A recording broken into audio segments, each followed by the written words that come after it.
இந்த நேரத்திற்கான மிக முக்கிய செய்தி, மத்திய அரசு தெளிவாக விளக்க வேண்டும் என்ற முக்கிய செய்தி வந்திருக்கிறது. மத்திய அரசு தங்களுக்கு தெளிவான விளக்கத்தை அளிக்க வேண்டும் என்றும், மக்கள் தொகை கணக்கெடுப்பை 2027ஆம் ஆண்டுக்கு தள்ளி போட்டு நாடாளுமன்றத்தில் தொகுதி மறுவரையறை ஆபத்து குறித்து முன்பே தான் எச்சரித்திருந்ததாகவும் அது இப்போது நிரூபணமாகிவிட்டதாகவும் தமிழ்நாடு முதலமைச்சர் மு.க.ஸ்டாலின் அறிக்கை ஒன்றை வெளியிட்டிருக்கிறார்.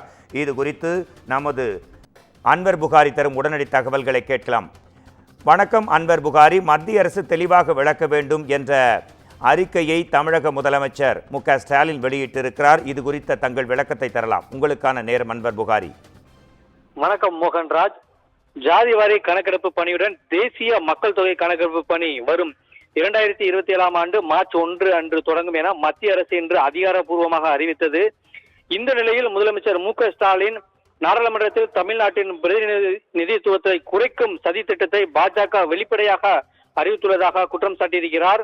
இது குறித்து அவர் தனது எக்ஸ் பக்கத்தில் பதிவிட்டுள்ள செய்தியில் 2006ஆம் ஆண்டுக்கு பிறகு நடத்தும் முதல் மக்கள் தொகை கணக்கெடுப்பை தொடர்ந்து தொகுதி மறுவரையறை செய்ய வேண்டும் என்ற அரசியலமைப்பு சட்டம் கூறுகிறது என்றும், மக்கள் தொகை கணக்கெடுப்பை 2027ஆம் ஆண்டுக்குள் தள்ளி போட்டு நாடாளுமன்றத்தில் தமிழ்நாட்டின் பிரதிநிதித்துவத்தை குறைக்கும் சதி திட்டத்தை பாஜக வெளிப்படையாக அறிவித்துள்ளது என்றும் அவர் ஒரு குற்றச்சாட்டை பதிவிட்டிருக்கிறார்.